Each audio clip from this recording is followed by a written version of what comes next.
Welcome back to my channel WB aspirants. সবাই কেমন আছো? আশা করি ভালো আছো। আজকে আমাদের বিষয় মাধ্যমিক ম্যাথ সাজেশন, পাটিগণিতের সত্য মিথ্যে। তো সবাই দেখে থাকো ডাব্লিউবি অ্যাসপিরেন্টস। এটা দিয়েছে যে যে ব্যক্তি টাকা ধার নেন তাকে উত্তমন্য বলে। না দেখো, যে ব্যক্তি টাকা ধার দেন তাকে বলা হচ্ছে উত্তমন্য, আর যে ব্যক্তি টাকা ধার নেন তাকে বলা হচ্ছে কি অধমন্য বলা হয়। তাহলে আমাদের এটা কি আসবে যে মিথ্যা।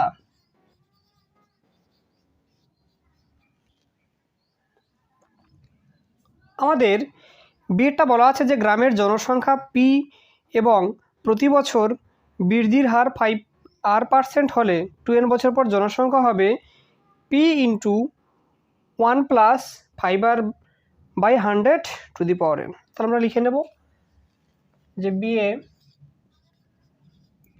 বর্তমান জনসংখ্যা আছে কত, পি আছে, আর কি দিয়েছে বৃদ্ধির হার কত আছে 5% সময় কত দিয়েছে যে 2n বছর। তাহলে আমরা কি লিখব যে 2n বছর পর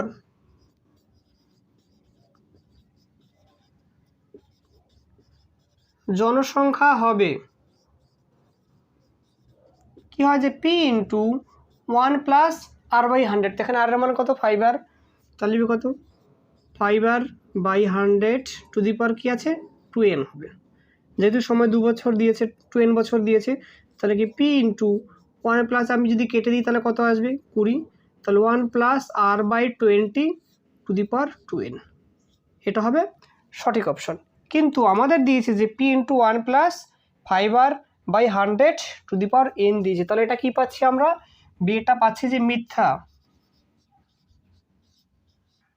সিটা দিয়েছে যে কোনো মূলধন একটি নির্দিষ্ট সরল সুদের হারে 20 বছরে দ্বিগুণ হয়, একই সরল সুদের হারে ওই মূলধন 3 গুণ হবে 40 বছরে। তাহলে আমরা লিখে নেব যে মূলধন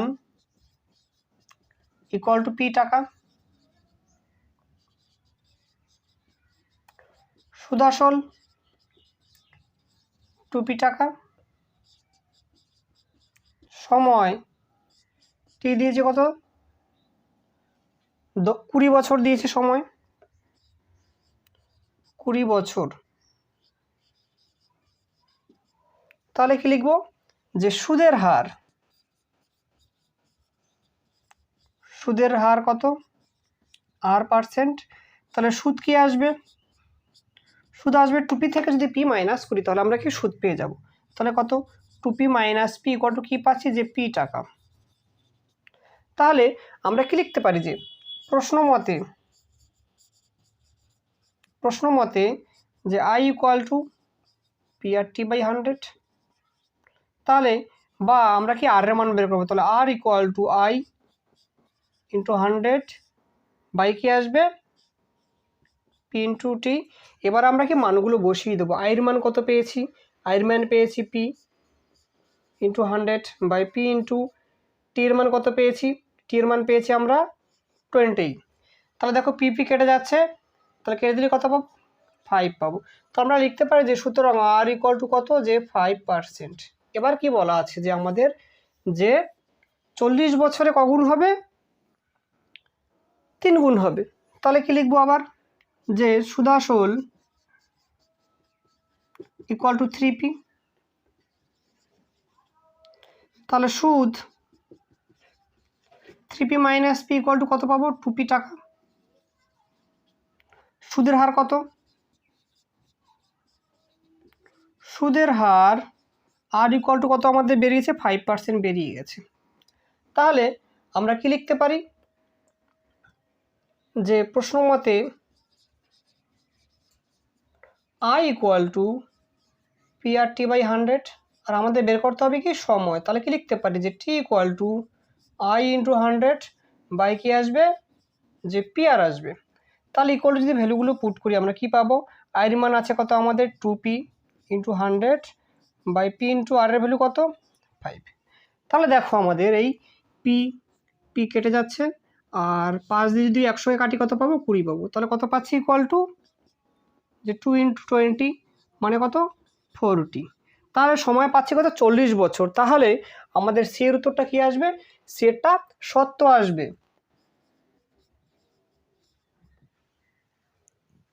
আমাদের ডিটা বলা আছে যে এ এর মূলধন বি এর মূলধনের 3/1/2 গুণ হলে এ ও বি এর লভ্যাংশের অনুপাত 5:2।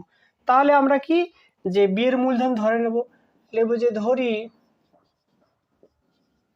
বি এর মূলধন ইকুয়াল টু কি, x টাকা। সুতরাং এর মূলধন কি, যে x ইন্টু কত আসবে, 3/2/1 3/1/2 ইকুয়াল টু কত পাচ্ছি, যে x ইন্টু 7/2 অর্থাৎ 7x/2 টাকা। তাহলে কি লিখবো, যে এ ও বি এর মূলধনের অনুপাত ইকুয়াল টু কি পাবো, যে 7x/2 ইস্টু কত, x। তাহলে আমাদের কোনাকুনি গুণ করলে কি পাবো, দেখো যে 7x ইস্টু কত, 2x। তা দুদিক থেকে x চলে যাচ্ছে, কি পরে থাকবে 7:2। তাহলে কি লিখতে পারি, যে সুতরাং এ ও বি এর লভ্যাংশের অনুপাত ইকুয়াল টু কি, যে 7:2। কারণ আমরা কি জানি যে মূলধন অনুপাত লভ্যাংশ অনুপাতের সমান হয়, আর আমাদেরকে বলে দিয়েছে যে অনুপাত 5:2। তাহলে এটা কি পাচ্ছি আমরা, মিথ্যা পাচ্ছি। তাহলে ডেটা কি আসবে, মিথ্যা। এটা বলা আছে যে একটি ব্যবসায় পলাশ ও অমিতের মূলধন অনুপাত 5:4 এবং পলাশ মোট লাভের 80 টাকা পেলে অমিত পায় 100 টাকা। আচ্ছা, তাহলে আমরা কি মূলধন অনুপাত লিখে নেব, যে পলাশ ও অমিতের মূলধনের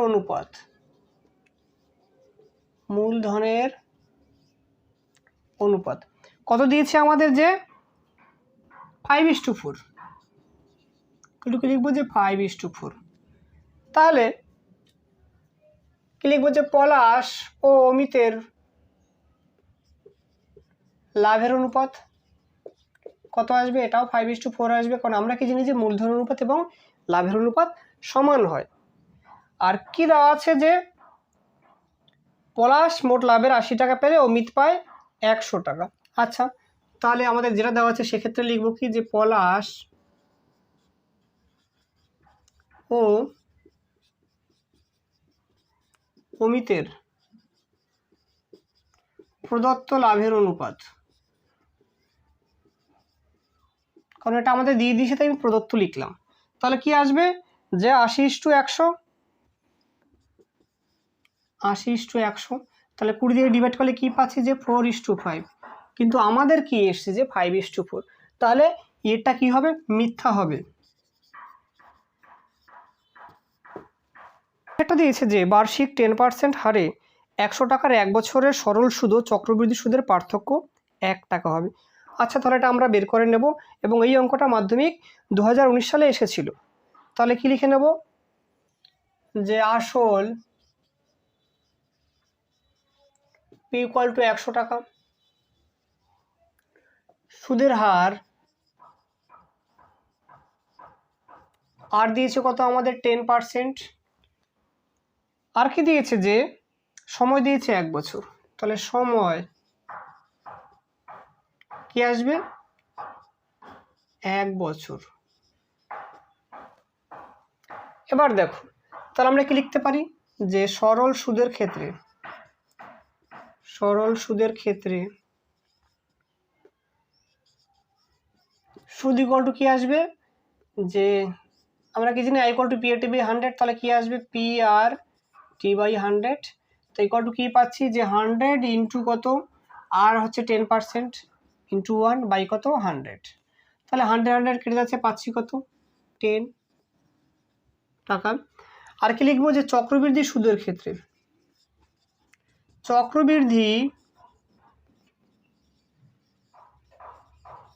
সুদের ক্ষেত্রে মোট সুদ ইকুয়াল টু কী পাবো, যে P into 1 plus R by 100 to the power n minus P. তাহলে কী পাচ্ছি, পির মান কত 100, তাহলে 1 plus 10 by 100 to the power 1 minus P. তাহলে কী পাচ্ছি, যে 100 ইন্টু কত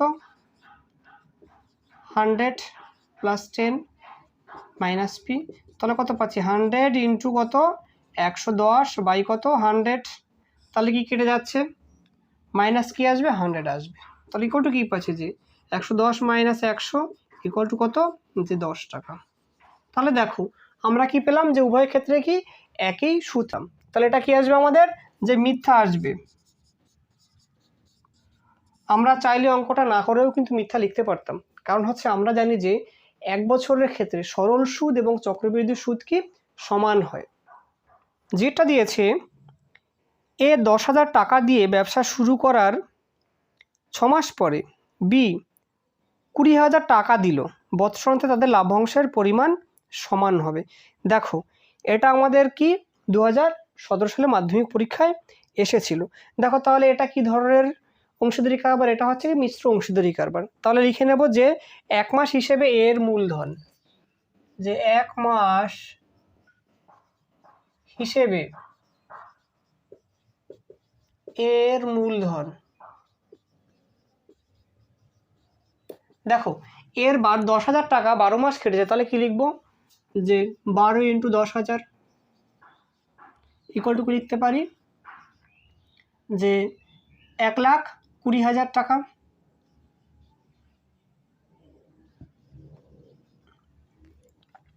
আর কি দেখো, যে বি 6 মাস পর 20,000 টাকা দিল, তার মানে কি বি এর যে টাকাটা কেটেছিল সেটা 6 মাস কেটেছিল। তাহলে কি লিখবো, যে 1 মাস হিসেবে বি এর মূলধন, তাহলে কি আসবে, যে 6 ইন্টু কত 20,000, তাহলে কত পাচ্ছি, যে 1,20,000 পাচ্ছি। তাহলে কি লিখবো, যে এ ও বি এর মূলধনের অনুপাত কি পাবো, যে 1,20,000 ইস্টু 1,20,000, তাহলে কি পাচ্ছি, যে 1:1। আর আমাদের কি বলেছে, তাদের লভ্যাংশের পরিমাণ সমান হবে। তাহলে দেখো এ ও বি এর মূলধনের অনুপাত এত, তাহলে লিখতে পারি যে সুতরাং যে এ ও বি এর লাভের অনুপাত, তাহলে কি আসবে, মূলধন অনুপাত লাভের অনুপাত সমান, তাহলে কি আসবে, এটা 1:1। তার মানে আমরা বলতে পারি যে বৎসরান্তে এ ও বি এর লাভ সমান হবে। তাহলে যেটা কি পেলাম, আমরা সত্য পেলাম। এই যেটা দিয়েছে, যে নির্দিষ্ট আসলের ওপর সমান হারে সুদ হলে 2 বছরের সরল সুদ চক্রবৃদ্ধি সুদের তুলনায় বেশি হবে। এটা মাধ্যমিক 2018 সালে প্রশ্নটা এসেছিল। দেখো আমরা কি জানি, যে 1 বছরের ক্ষেত্রে সরল সুদ এবং চক্রবৃদ্ধি সুদের পরিমাণ সমান আসে, কিন্তু দ্বিতীয় আমি 2 বছরের ক্ষেত্রে হিসেব করি, সেক্ষেত্রে কি পাবো, যে চক্রবৃদ্ধি সুদের পরিমাণ সবসময় বেশি পাবো। কারণ প্রথম বছরের পর যে দ্বিতীয় বছরের যে মূলধনটা, সেটা কি আসবে, সরল সুদে যেটা সুদ আসল পেয়েছিলাম সেটাই কিন্তু চক্রবৃদ্ধি সুদের ক্ষেত্রে আসল হয়ে গেল। অর্থাৎ চক্রবৃদ্ধি সুদের ক্ষেত্রে প্রতি বছর আসলের পরিমাণ বৃদ্ধি পেতে থাকে। তার মানে কি আমরা চক্রবৃদ্ধি সুদও বেশি পাবো। তাহলে এই সেটটা কি আসবে, এটা মিথ্যা আসবে।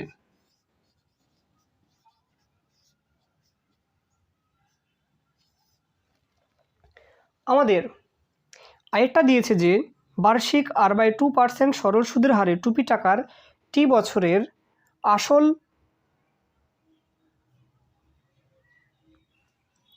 আমাদের আরেকটা দিয়েছে, যে R/2% সরল সুদের হারে 2p টাকার টি বছরের সুদ আসলে 2p প্লাস PRT/100 হবে।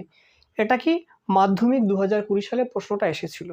তাহলে আমরা লিখে নেব, যে আসল ইকুয়াল টু 2p টাকা, সুদের হার কি দেওয়া আছে আমাদের, যে R/2% দিয়েছে, সময় কি দিয়েছে, সময় দিয়েছে টি বছর, তাহলে সময় কত টি বছর। তাহলে আমরা কি লিখব যে মোট সুদ আই ইকুয়াল টু কি, আমরা আই ইকুয়াল টু কি জানি যে পিআরটি বাই 100। তাহলে এক্ষেত্রে পি আমাদের আছে 2p, আর কত r/2, সময় কত টি বছর, বাই কত 100। তাহলে দেখো এই টু কেটে গেল, পরে কি থাকছে যে PR/T/100। তাহলে এবার যদি আমরা লিখি যে সুদ আসল ইকুয়াল টু কি হয় যে সুদ যুক্ত আসল। তাহলে কি পাচ্ছি যে আমরা যে PR/T/100 প্লাস 2p, তাহলে এটাকে ঘুরিয়ে লিখতে পারি যে 2p প্লাস PR/T/100। তাহলে এটা কি পাচ্ছি, এটা আমরা সত্য পাচ্ছি।